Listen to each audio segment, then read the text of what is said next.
ஓம் முருகா போற்றி. ஓம் சரவண பவ. என் அன்பு குழந்தையே, இன்பங்கள் நிறைந்த வாழ்க்கையை உனக்கு தயார் செய்து வைத்திருக்கின்றேன். சந்தோஷம் நிரம்பி வழியும். என்னை தொட்டு அதை நீ பெற்றுக்கொள். உன் மனநிலையை நான் அறிவேன். நீ ஏன் இப்படி உன்னை குழப்பி உன் மனதை இறுக்கிக் கொண்டிருக்கின்றாய்? உன் மனநிலையை ஏன் மற்றவர்களிடம் கேட்டு தெரிந்து கொள்கின்றாய்? மற்றவரிடம் கேட்பதால் உன் குழப்பம் தீரப்போகிறதா? கிடையாதே. உன் கண்களிலிருந்து உன்னை முதலில் நீ பார். மற்றவர்களிடம் கேட்டால் அவர்கள் கண்ணோட்டத்தில்தான் அதற்கான பதிலை சொல்வார்கள். அது உனக்கு சரியாக இல்லாமல் கூட போகலாம். உனக்கான எல்லாம் உன்னிடத்தில் கேட்டு உன் மனதை நீ முதலில் புரிந்து கொள். அவைகள் எதுவுமே உன்னை எதிர்மறையில் திருப்பாது. ஏனென்றால் உனக்கு நல்லது நடக்கும் ஒரே குணம் அந்த மனம்தான். ஏங்கி நிற்கின்ற உன் மனதை பார்த்தால் என் மனம் துடிக்கின்றது. உனக்கானவையை நீ சுயமாக சிந்தித்துப்பார். அதை பழக்கமாக்கிக்கொள். அதனால் நீ எதற்கும் பயப்படாதே, கலங்காதே, பயப்படாதே, குழப்பமும் அடையாதே. உன்னில் நிச்சயம் வெற்றி என்ற தீபத்தை நான் தான் எப்போதோ ஏற்றி வைத்திருக்கின்றேனே. பிறகு ஏன் இந்த உன் மனக்குழப்பம்? நீ அறிய வேண்டியது என்னவென்றால், உனது செயலில் மனம் அலைந்து திரியாமல் உன்னை சார்ந்தவர்களுக்கும் உனது அருகில் உள்ளவர்களுக்கும் நன்மையளிக்கும் விதமாக எனது மொழிகளை ஏற்று ஒரே நிலைப்பாட்டுடன் செயல்படு. அது அனைவருக்கும் பயனளிப்பதாக இருக்கும். இந்த பிறவியில் மட்டுமல்ல, ஒவ்வொரு பிறவியிலும் என்னில் சார்ந்தடைந்த உங்களை வழிநடத்த என்னுடைய அனுபூதிகள் தோன்றிக்கொண்டே இருக்கும். ஏதாவது ஒரு ரூபத்தில் நான் உனக்கு துணை இருந்து கொண்டே இருப்பேன். எப்போது வேண்டுமானாலும் நீ என்னை கூப்பிடலாம். நான் உனக்கு துணையாகவே இருப்பேன். நீ எதை விதைக்கின்றாயோ அதுவே முளைக்கும். எதை நீ மற்றவர்களுக்கு செய்கின்றாயோ அதுவே திரும்ப வரும். அதனால் உன்னுடைய வம்சாவளியெல்லாம் செழித்து வளர நீ இப்போதிலிருந்தே நன்மையை செய்ய பழகிக்கொள். உன்னுடைய கர்மாக்களை எல்லாம் இப்பொழுதே குறைத்துக்கொள். உனக்கு நிச்சயம் அது துணையாக இருக்கும். நீ செய்யும் நன்மையே உன்னை காக்கும். அதனால் எது செய்தாலும் நன்மையாக இருக்கும்படி மட்டும் செய். எப்பொழுதோ நடந்ததை பற்றி நினைத்து கொண்டே இருக்காதே. நடந்ததை நினைத்து நீ வருந்தியது எல்லாம் போதும். இனி நடக்கப் போகும் இன்பத்தை நினைத்து இப்பொழுதே சந்தோஷமாக இருக்க உன்னை பழகிக்கொள். ஏனென்றால் வரும் காலத்தில் நிறைய சந்தோஷங்கள் உனக்காக நான் அளிக்கப் போகின்றேன். நான் உனக்கு அளிக்கப் போகும் இன்பங்களை அனுபவிக்க நீ தயாராக இருக்க வேண்டாமா? வருகின்ற காலம் உனக்கு வசந்த காலமாக மாறப்போகின்றது. அதை நீ சந்தோஷமாகவே அனுபவிக்கப் போகின்றாய். எப்போதும் துன்பத்தையே நினைத்து கொண்டு இருப்பதால் இன்பங்களை நீ அனுபவிக்க மறந்து விட்டாய். சந்தோஷம் என்பது எப்படி இருக்கும் என்பதையே நீ மறந்து விட்டாய். இனி அந்த சந்தோஷ வாழ்க்கையில் நான் உள் நுழைய வைக்கப் போகின்றேன். அதற்குள்ளே சென்று பார். எவ்வளவு மன அமைதி இருக்கும் என்று, எவ்வளவு சந்தோஷம் இருக்கும் என்று உனக்கு தெரியும். அங்கு நீ கேட்டது எல்லாமே உனக்கு கிடைக்கும். நீ தருவது என்னுடைய நன்மைக்கு தான் அப்பா என்று நீ எப்போது என்னிடம் வந்து சேர்ந்தாயோ அப்போதே உனக்கான வசந்த காலத்தை நான் ஆரம்பித்து விட்டேன். அதில் நுழைய போகும் நேரமும் வந்துவிட்டது தங்கமே. இனி உன் வாழ்க்கை சந்தோஷமாக மாறப்போகிறது. நீ கேட்டபடியே உன்னுடைய வாழ்க்கையை நான் உனக்கு அளிக்கப் போகின்றேன். இந்த நொடி முதல் நீ தயாராக இருக்க வேண்டும். ஏனென்றால் இன்பத்தை நீ அனுபவிக்க இப்போதே உன்னை தயாராக வைத்துக்கொள்ள நான் ஆசைப்படுகின்றேன். சந்தோஷம் நிரம்பி வழிய போகின்றது. என்னை தொட்டு என் ஆசையை பெற்று அந்த சந்தோஷத்தை நீ பெற்றுக்கொள்ள தயாராக இரேன் தங்கமே. உன்னுடைய எண்ணங்களும் உணர்வுகளும் சிந்தனைகளும் செயல்களும் நம்மை சுற்றி இருக்கும் மனிதர்களுக்கு நல்லது மட்டுமே நினைக்கும், நல்லது மட்டுமே செய்யும் எனில் நீ என்னை தேட வேண்டிய அவசியமே இல்லை. நீ நல்லது செய்வாய் என்றால் நான் உன்னை தேடி நானே வருகிறேன். நீ என்னை தேட வேண்டிய அவசியமே இல்லை. அதனால் எப்போதும் உனக்குள்ளேயும் உன்னிடமும் நல்லது செய்ய வேண்டும் என்ற எண்ணம் உனக்குள்ளே எப்பொழுதும் இருந்து கொண்டே இருக்க வேண்டும். மனதில் தேவையற்ற எண்ணங்களுக்கு எப்பொழுதும் நீ இடம் கொடுக்காதே. உன் எண்ணங்களை என்னிடம் செலுத்திவிட்டு உன் கடமைகளை மட்டும் நீ செய். உன் செயல்களுக்கு நானே பொறுப்பெடுத்துக் கொள்கின்றேன். உன்னுடைய பல பிரச்சனைகளுக்கு உடனடி தீர்வு வேண்டும் என்று என்னிடம் கேட்கின்றாய். அதற்கு நான் ஒரு வழி சொல்லவா? நான் சொல்வதை நீ ஏற்றுக்கொள்வாய் என்று நம்புகிறேன். அதற்கு உடனடி தீர்வு என்றால் மறதிதான். நல்லதோ கெட்டதோ எதுவாக இருந்தாலும் நடந்து முடிந்து விட்டது. அதை அனுபவித்து தீர்த்த பின் அதை நாம் மறந்து விட வேண்டும். எதுவும் நடக்காதது போல இருந்து கொண்டு புதிய ஒன்றை நாம் தேட வேண்டும். அந்த புதிய ஒன்று நம்முடைய ஆனந்தத்திற்கு நம்மை அழைத்து செல்வதாக இருக்க வேண்டியது அவசியம். அதை நீ மறந்துவிடக்கூடாது. நடந்து முடிந்ததை நினைத்து நீ வருத்தப்படவும் கூடாது. நம்மை விட்டு போய்விட்டதே என்று கவலைப்படவும் கூடாது. நிறைய விஷயங்களில் மறதி இல்லாததால் தான் நிம்மதி என்ற உணர்வு நம்மிடம் இல்லாமலே போகின்றது. எதிர்பார்ப்பு என்ற ஒன்று தோன்றி நிம்மதியை குலைக்கின்றது. ஏமாற்றம் என்ற பாதிப்பு நிலை நம்மை திசை திருப்பி நிம்மதி என்ற உணர்வை பறித்து கொள்கின்றது. கோபம், பழிவாங்கும் எண்ணம் போன்றவற்றை அது தானாகவே தூண்டிவிடும். இவற்றையெல்லாம் தவிர்க்க வேண்டுமானால் நான் சொல்வது ஒன்றே ஒன்றுதான். நேற்றைய சூழலை இன்றைக்கு நீ மறந்துவிடு. யதார்த்தத்தில் மட்டுமே வாழ பழகு. அந்த நேரத்தில் மனக்கட்டுப்பாட்டை பிரயோகிக்க நீ கற்க வேண்டும். விஷய பாதிப்புகளை நினைத்து கொண்டிருக்காமல் மனதை கட்டுப்பாட்டுக்குள் வைத்து கொள்ள வேண்டும். நமக்கு பிடிக்காத ஒன்று நடந்தால் உடனே எதிர்ப்பை வெளிக்காட்டும் நிலையை மாற்றிக்கொள்ள வேண்டும். அமைதியாக இரு. அது நமக்கானது அல்ல. நம்மை பற்றி அவர்கள் பேசவில்லை, நம்மை விட்டு அது போகவில்லை என்ற எண்ணத்தில் நீ வந்துவிடு. பழிவாங்குதல் போன்றவற்றை செய்வதை நீ தவிர்க்க வேண்டும். விமர்சனம் செய்வதை விட்டுவிட வேண்டும். இப்படி பல விட வேண்டியவற்றை விட்டால் மட்டுமே உனக்கு வேண்டியது எல்லாம் வரும். வர வேண்டியது என்று காத்திருந்தது எல்லாம் உனக்கு கைக்கு வந்து கிடைக்கும். நமது இந்த செயல்களால் என்ன நன்மை கிடைத்துவிடும் என யோசித்தால் நாம் பிறரை பாதிப்புக்கு ஆளாக்க மாட்டோம். நாமும் பாதிக்கப்பட மாட்டோம். இல்லாவிட்டால் விஷய பாதிப்புகள் நம் மனதை கொந்தளிக்க செய்து ஆனந்தம் என்ற உணர்வை அடியோடு சாய்த்துவிடும். மூன்றாவதாக மனதை வேறு வழிகளில் செலுத்த வேண்டும். நடந்து முடித்ததையே நாம் நினைத்து கொண்டிருந்தால் நிம்மதி நம்மிடம் எப்போதுமே இருக்காது. நமக்கு கிடைக்கவும் கிடைக்காது. அது ஒரு எட்டா கனியாகவே எப்போதும் இருக்கும். மனதில் நமக்கு தெளிவும் பிறக்காது. எனவே நமது மனதை அந்த விஷயத்திலிருந்து மாற்றிக்கொள்ள வேண்டும் என்றால் நம் மனதை நாம் மாற்றிக்கொள்ள வேண்டும். அதை நாம் மறந்தே விட வேண்டும். என்றாவது ஒரு நாள் போனால் போகட்டும் என நினைக்கத்தான் போகின்றோம். அதை இப்போதே நினைத்து பாருங்களேன். அது நடந்து வெகு காலத்திற்கு பிறகு நினைக்காமல் உடனே நினைத்தால் விளைவு நன்றாக இருக்கும் அல்லவா? வாழ்நாளில் அனுபவங்களை நாள்தோறும் அனுபவித்து கொண்டே வருகின்றோம். அதை நினைவில் வைத்திருந்தால் நல்லது நடக்குமா? அதை அப்படியே விட்டுவிட வேண்டும். இதற்கு நம் மனதை மாற்றுவதே ஒரு சிறந்த வழி, மகத்தான வழி.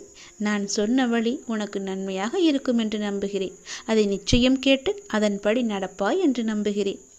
அதன்படி நடந்தால் நிச்சயம் உன் வாழ்வில் பல நிம்மதிகள் உன்னை வந்து சேரும். சந்தோஷங்களும் தானாகவே வரும். நிம்மதிக்கான வழியை நான் காமித்து விட்டேன். அந்த வழியில் போவதும் போவாமல் இருப்பதும் உன்னுடைய கையில் தான் இருக்கிறது. உன்னுடைய மனதில் தான் இருக்கிறது. எப்படி போக வேண்டுமோ போய்க்கொள். நான் சொல்வதை உன்னிடம் சொல்லிவிட்டேன். பிறகு உன் இஷ்டம்தான். வாழ்க்கையில் நீ ஓடும் இடமெல்லாம் துன்பமும் கஷ்டமும் அவமானமும் உன்னை நிழல் போல் உன்னை தொடர்ந்த காலம் இப்போது உனக்கு கடந்த காலமாக மாறப்போகிறது. வெளிச்சம் என்ற நிகழ்காலத்தில் நீ பேரொளியாய் ஜொலிக்கப் போகின்றாய். நீ வெற்றி பெறுவதற்கு என்ன விஷயங்களையெல்லாம் விட்டு கொடுத்தாய்? நீ சந்தித்த துன்பம், நம்பி உன்னை ஏமாற்றிய நபர்கள், சூழ்நிலை என அனைத்தும் உன்னை சூறாவளியாய் உன்னை சூழ்ந்த போதும் அதற்கு எதிராய் போராடி மேலோங்கி நின்றாய் அல்லவா? உன் மன தைரியம் எத்தகையது என்பது எனக்கு தெரியும்.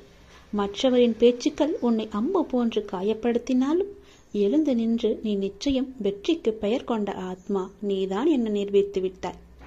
உன்னை வளரவிடக்கூடாது என நினைத்தவர்கள் முன்னிலையில் நீ விருட்சமாக வளர்ந்து நிற்கப் போகின்றாய். அதற்கான தேடலில்தான் நான் உன்னை எனக்கு பார்க்க அனுமதித்தேன். உன்னை மாயை என்ற விதி போன்று எதிர்மறை நிலைகள் உன்னை ஆட்டினாலும், சுற்றி நின்று உன் வழியை அடைத்தாலும், உன் எதிர்மறை நேரம் உன்னையே உனக்கு எதிராக சந்தித்து வைத்த போதெல்லாம் அதை மீறி எழுந்து நின்றாய் அல்லவா? என் மீது என்ற நம்பிக்கையால் என்ன கம்பீரம் என் பிள்ளைக்கு என்று நானே பூரிப்பும் அடைந்தேன். தேடிய விஷயங்கள் உனக்கு பதில் அளித்ததா? அதனால் உன் மனம் அமைதி அடைந்ததா என்று யோசித்து பார்த்தாயா? என்றைக்கும் ஒன்றை மட்டும் நீ புரிந்து கொள். உன் சுழற்சியான எண்ணங்கள் தான் உன் நிம்மதி தொலைவதற்கான எதிரி. எதற்கும் நீ அஞ்சாதே. மனதளவில் நீ நொறுங்கி போயிருக்கின்றாய் என்பது உன் அப்பா எனக்கு தெரியும். நிச்சயம் உனக்கான விடியும் காலம் வரும். உன்னோடு நான் இருக்கின்றேன். அந்த விடியும் காலம் எப்போது என்று என்னிடம் கேட்காதே. அது எப்போது வேண்டுமானாலும் வரலாம், எந்த நேரத்திலும் வரலாம். அதனால் நீ எதற்கும் பயப்படாதே, கலங்காதே. உன்னில் நிச்சயம் நான் வெற்றி என்ற தீபத்தை ஏற்றி காமிக்கின்றேன். எப்போதும் உன் கூடவே இருந்து உன்னை நான் பார்த்துக் கொள்கின்றேன். உன்னுடைய வீடு என்னுடைய கரத்தால் தொடப்பட்டிருக்கின்றது. ஆசீர்வாதங்கள் அந்த வழியே உன் வீட்டிற்குள் வரும். நீ ஏன் கவலைப்படுகின்றாய்? விரைவில் உனக்கு நல்ல பாக்கியம் உண்டாகும். உன்னை ஆசீர்வதிக்க, கஷ்டங்கள் தீர்த்து வைக்க நான் உன் இல்லம் தேடி வந்து விட்டேன். இனி எல்லாமே உனக்கு சுபிட்சமாக மாறும். நீ கேட்டது கேட்காமல் இருப்பது என எல்லாவற்றையுமே நிறைவேற்றி வைக்கப் போகிறேன். யாருக்கும் எந்த தீங்கும் செய்யாமல் என் நாமத்தை மட்டும் நீ உச்சரித்து வா.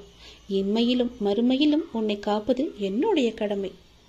எதிர்பார்ப்பு இல்லாது ஆத்மார்த்தமான அன்பினால் இறையை தொழும்போது அந்த இறைவன் உங்களுக்கு எளிதாகவே காட்சி தருவார். அன்பு ஒன்றுதான் இந்த உலகத்தில் நிரந்தரமாக இருக்க வேண்டும். இந்த உலகை ஆளக்கூடிய ஒற்றை சொல் அன்பு. அன்பால் மாற்ற முடியாதது என்று இந்த உலகத்தில் எதுவுமே இல்லை. அன்பு என்ற ஒன்று உங்களிடம் அதிகமாக இருந்தால் உங்களுக்குள் கடவுள் தன்னை உருவேற்றி தானாகவே அதில் வந்து அமர்ந்து விடுவார். ஒரு நாளில் எதை பற்றி நீங்கள் அதிகமாக சிந்தித்துக் கொண்டு இருக்கின்றீர்களோ நீங்கள் அதுவாகவே மாறிவிடுவீர்கள். முடிந்தவரை கோபம், பொறாமை, வெறுப்பு போன்ற எண்ணங்களை விடுத்து அன்பால் நிரம்பி நல்ல எண்ணங்களை மனதால் நீங்கள் சிந்தியுங்கள். நாம் அளிக்கும் அன்பை மீண்டும் எதிர்பார்க்கும் பொழுதுதான் நாம் ஏமாற்றம் அடைகின்றோம். எந்த எதிர்பார்ப்புமின்றி நீங்கள் அன்பு செலுத்துங்கள். எந்த நிபந்தனைகளுமின்றி, எதிர்பார்ப்புகளுமின்றி எல்லோரிடமும் அன்பை அளியுங்கள். அப்பொழுது உங்கள் உலகமே உங்களுக்கு புதிதாக தோன்றும். குறிப்பாக பார்த்தால் உங்களை நீங்களே அளவற்ற அன்பு செய்யுங்கள். உங்களை நீங்களே அன்பு செய்தால் தேவையற்ற எண்ணங்களை உங்கள் மனதிற்குள் திணித்து உங்களை நீங்களே கஷ்டப்படுத்திக் கொள்ள மாட்டீர்கள். உங்களுடைய ஆரோக்கியத்தை கெடுத்துக் கொள்ளவும் மாட்டீர்கள். உங்கள் ஆரோக்கியம்தானே உங்களுக்கு நல்லது. அன்பு குறையும் பொழுதுதான் குற்றங்கள் பெரிதாக பார்க்கப்படும். குடும்பத்தில், தொழிலில், நண்பர்களுடன், தெரிந்தவர், தெரியாதவர், விலங்குகள், பறவைகள், தாவரங்கள், பஞ்சபூதங்கள், இவை எல்லாவற்றுக்கும் அடிப்படையான இறைவன் என்று அனைவரிடமும் அன்புடன் நாம் இருப்போம். பல மடங்காக மீண்டும் அன்பை நாம் பெறுவோம். அன்புதான் உங்கள் பலவீனம் என்றால் நீங்கள் தான் உலகிலேயே மிக பெரிய பலசாலி. அதை நீங்கள் புரிந்து கொள்ளுங்கள். வெறுப்பது யாராக இருந்தாலும் நீங்கள் அனைவரையும் நேசித்து நாமாக வாழ்ந்து வருவோமே. நேசிப்பது நாம் தான் என்று சந்தோஷமாக வாழ்ந்து வருவோமே. உங்கள் வாழ்க்கையை நீங்கள் அன்பால் நிரப்பி பாருங்கள். உங்கள் வாழ்க்கையில் எவ்வளவு சந்தோஷமான பூக்களை சந்தோஷமாகவே பறிப்பீர்கள் என்று. உங்கள் வீடு, உங்கள் தோட்டம், உங்கள் இல்லம், உங்கள் சுற்றியுள்ள அனைத்துமே சந்தோஷத்தால் நிரம்பி வழியும். அதனால் யாரிடமும் அன்பு செலுத்த நாம் தவற வேண்டாம், மறக்கவும் வேண்டாம். உங்கள் மனதில் எதையோ நினைத்து கவலைப்பட்டு கொண்டிருக்கவும் வேண்டாம். இதை பற்றியும் நீங்கள் கவலையும் படாதீர்கள். என்னை நினைத்து உங்கள் வீட்டில் ஒரே ஒரு விளக்கு ஏற்று. உன்னுடைய மனநிலையை நான் மாற்றி காமிக்கின்றேன். உன் மனம் முழுவதும் நானே வந்து அமர்ந்து அந்த இடத்தில் அன்பை பொழிய வைக்கின்றேன். அன்பு பொழிந்து விட்டால் போதும், உன் இல்லமும் மனமும் சந்தோஷத்தில் பூத்து குலுங்கும். எனக்காக ஒரே ஒரு நாளாவது உன் வீட்டில் விளக்கு ஏற்றுவை. உன் மனநிலை மாறி சந்தோஷமாக இருப்பதை நீயே பார்ப்பாய். உனக்கு நிம்மதி இருக்கும். என்னை எப்படியாவது பார்த்துவிட வேண்டும் என்ற ஆசை உன் மனதிற்குள்ளே வந்து விட்டது. வர முடியாதபடி பிரச்சனைகளால் உன்னுடைய உடலும் உன்னுடைய மனமும் சோர்வடைந்து இருக்கின்றன. சரிதானே? கவலையப்படாதே. உன் பிரச்சனைகள் எல்லாவற்றையுமே நான் சரி செய்து தருகிறேன். பெறுவது மட்டுமல்ல அன்பு, கொடுப்பதும் தான் அன்பு. என் பிள்ளைக்கு தேவையான அன்பை நான் எப்போதும் கொடுத்து கொண்டே இருப்பேன். சுற்றி நடப்பவைகளை, வாழ்வை பற்றிய உன் கண்ணோட்டத்தை மாற்றி அமைக்கும் வல்லமையை நான் தருகிறேன். சென்ற வாரம் வரை நினைத்ததற்கு முற்றிலும் மாறாக ஒரு புதிய கண்ணோட்டத்தில் உன்னை சுற்றி உள்ளவர்களையும் உன்னை சுற்றி நடப்பவர்களையும் நீ கண்டிருப்பாய். தெளிவான மனநிலை எல்லாம் உண்டாகும். கவலைப்படாதே, எல்லாம் தெளிவாகும். உன் வாழ்வில் உண்மையான சந்தோஷம் எது என்று நீ உணரும் தருணம் வந்துவிட்டது. தேவையற்ற கவலைகளுக்கு முடிவும் வந்துவிட்டது. ஒரு அழகிய கப்பல் கடலின் மேலாடி சென்று கொண்டே இருக்கிறது. திடீரென்று ஒரு பெரிய பாறையில் மோதி உடைந்து விடுகிறது. அந்த கப்பலில் இருந்தவர்கள் கடலில் விழுந்து தத்தளிக்கின்றார்கள். நீந்தி கரை சேர முடியுமா என்று பயத்தில் இருக்கின்றார்கள். இன்னொரு கப்பல் வந்து அவர்களை காப்பாற்றுமா? அதுவரை அவர்கள் உயிர் வாழ முடியுமா? அது என்ன கப்பல்? அதுதான் மனம் என்ற கப்பல். அப்படி எது சென்றது? நம்முடைய புத்தி என்ற துடுப்பால் துளாவி அதை நாம் செலுத்தி கொண்டே இருக்கின்றோம். அதில் என்ன இருக்கின்றது? சினம் என்ற சரக்கு இருக்கின்றது. அது எங்கே இருக்கின்றது? அது எங்கே போகிறது? வாழ்க்கை என்ற அடர்ந்த கடலில் சென்று கொண்டிருக்கிறது. அப்படியென்றால் என்ன ஆச்சு? காமம் என்ற பாறை வந்து நம்மை தாக்கி வைத்தது. பிறகு ஒன்றும் தெரியாமல் தத்தளித்து கொண்டிருக்கின்றோம். அந்த நேரத்திலாவது ஒற்றியூர் என்ற ஊரின் தலைவனாகிய கடவுளை உன்னை நினைக்கும் புத்தியை தருவா என்று வேண்டிக்கொள். நிச்சயம் நீ தப்பிக்கலாம். எல்லாவற்றிலும் இருந்து, எல்லா விதமான பிரச்சனைகளிலும் இருந்து நிச்சயம் தப்பிக்கலாம். பயமின்றி சொல், நன்மையாகவே சொல். நன்மை நடக்க வேண்டும் என்று சொல்லிக்கொண்டே இரு. எவ்வளவு பெரிய ஆபத்து வந்தாலும் நீங்களே எனக்கு துணை இருங்கள் என்று சொல்லிக்கொண்டே இரு. படைத்த எனக்கு காப்பது எவ்வளவு பெரியது என்று உன் கடவுளுக்கு தெரியும். அவரும் கர்வம் கொண்டு இருக்கின்றார். படைத்தது நான் தானே, உன்னை காப்பாற்ற மாட்டேனா என்று.